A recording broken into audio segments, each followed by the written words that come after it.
सीताराम गुणग्राम पुण्यारैण विहारिणो वंदे विशुद्ध विज्ञानो कवीश्वर कपीशुरो उद्भवस्ति संहार कारणीं क्लेशहारिणीं सर्वश्रेष्ठीं सीतां नत्वं राम वल्लभां यन्माया विश्ववर्तिमखिलं ब्रह्मादि देवासुरा यद सत्त्वादमृतैव भाति सकलं रज्जौ यथा हेर्ब्रह्मा करचरण कृतं वा काय जन्म कर्म जम्बा श्रवणनयन जम्बा मानसं वा पराधम बहितं वा श्रवण में तक्षमस्व। जय जय करुणाब्दे श्री महादेव शंभो। मिथुन राशि वाले जातकों, आपके लिए क्या है 2025 में? नया वर्ष है, कुछ खट्टी कुछ मीठी। अब कहेंगे गुरुजी ये भाषा ज्योतिष की तो है नहीं, ये तो भाषा फिल्मी दुनिया की है, कुछ खट्टी कुछ मीठी। लेकिन ज्योतिष की भाषा में बोलते कुछ कड़वा कुछ मीठा। कड़वा, हाँ, आपके साथ कुछ ऐसा ही प्रारंभिक समय में मिथुन राशि वाले ध्यान करने वाली बात है कि थोड़ा सा पूर्वार्ध भाव आपके लिए कष्टकारी होगा। कौन सा? जनवरी और फरवरी का महीना। लेकिन उसके बाद आप पीछे मुड़ के नहीं देखेंगे। आप लगे हुए योजनाओं में, प्रयोगों में, लेकिन ध्यान ये रखना विषयी भोग में नहीं पड़ जाना। मिथुन राशि वाले आप योग और प्रयोग वाले व्यक्ति हो क्या? इसलिए आप जिन प्रयोगों को अपने जीवन में लेकर आए हो, 2025 के पूर्वार्ध भाग के बाद आपको सब कुछ मिलेगा। जो आपने चाहा, जिस महान बनने के लिए आप संकल्प लेकर के यात्रा कर रहे हो, वो यात्रा का शुभारंभ भी 2025 में होगा क्या? और उसका अंतिम परिणाम भी दिसंबर 2025 तक आपके हाथ में होगा। धन्यवाद। कुछ लोग प्रश्न कर देते हैं कि आखिर ये ज्योतिष सही है या गलत, इसे मानना चाहिए कि नहीं। विज्ञान तो कुछ सिद्धांतों के भारतीय ज्योतिष को मानता है, लेकिन किन्हीं सिद्धांतों को नहीं मानता है।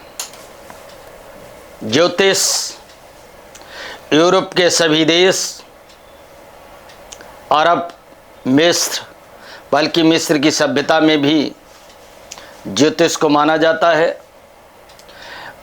अरब मुस्लिम देशों में भी ज्योतिष की मान्यता 100% है।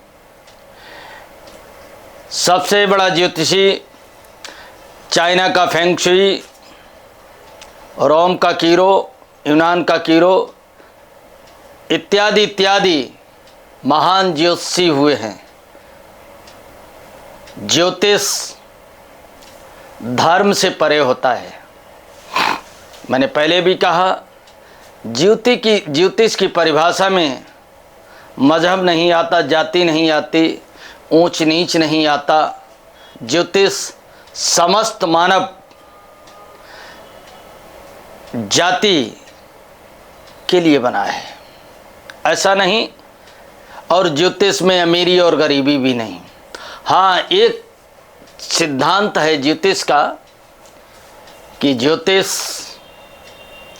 जिसके पास कुछ भी नहीं, फक्कड़ है और योगी है, जिसने ईश्वर संसार को ब्रह्म सत्यम जगत मिथ्या, इस संसारिक छल प्रपंची माया से जो व्यक्ति दूर कंदराओं और गुफाओं में रह रहा है, हाँ ये तो है, उसे भी प्रभावित उसकी साधना के लिए करता है। कभी कभी तो साधक बन जाता है, कभी साधना उसकी पूरी नहीं होती है। कभी तो वो मोक्ष या स्वर्ग की प्राप्ति, भगवत प्राप्ति कर लेता है, लेकिन कभी नहीं भी। इसी प्रकार से ज्योतिष मानव मात्र के लिए जहाँ तक आपकी दृष्टि पड़ती है वहीं तक की सृष्टि है। और प्रकृति के सभी स्वरूपों में समय का अपना एक सिद्धांत है। जहाँ गति है वहीं समय है, और जब समय छोटा पड़ जाता है और गति की स्पीड बढ़ जाती है तो वो दिव्यम ददात यानी लाइट की स्पीड या प्रकाश की गति कहलाती है। और प्रकाश की गति में जो व्यक्ति चलने लगता है फिर उसे समय की सीमाओं में नहीं बांधा जा सकता, समय छोटा पड़ जाता है। लेकिन इस भूतल पर रहने वाले प्राणियों के लिए गति को क्रॉस करना नामुमकिन है, अर्थात समय बड़ा पड़ जाता है, और जब समय बड़ा पड़ जाता है तो समय से आदमी बड़े परेशान हो जाता है। समय एक ऐसा सिद्धांत है, जिन जिन पर समय पड़ा, राजा से रंक बना दिया, रंक से राजा बना दिया। तब आवश्यकता मनुष्य ने खोज की ज्योतिष की। ज्योतिष मनुष्य जीवन में जो लोग अपने जीवन में सफलतम कार्य में करने में सफल रहे हैं या महान बनने में सफल रहे, उसमें ज्योतिष का भी अपना सिद्धांत रहा। रावण से लेकर के, राम से लेकर के कृष्ण, गांधी और गौतम, ये सब लोग अपने जीवन में ज्योतिष के सिद्धांतों को पाते चले आ रहे हैं।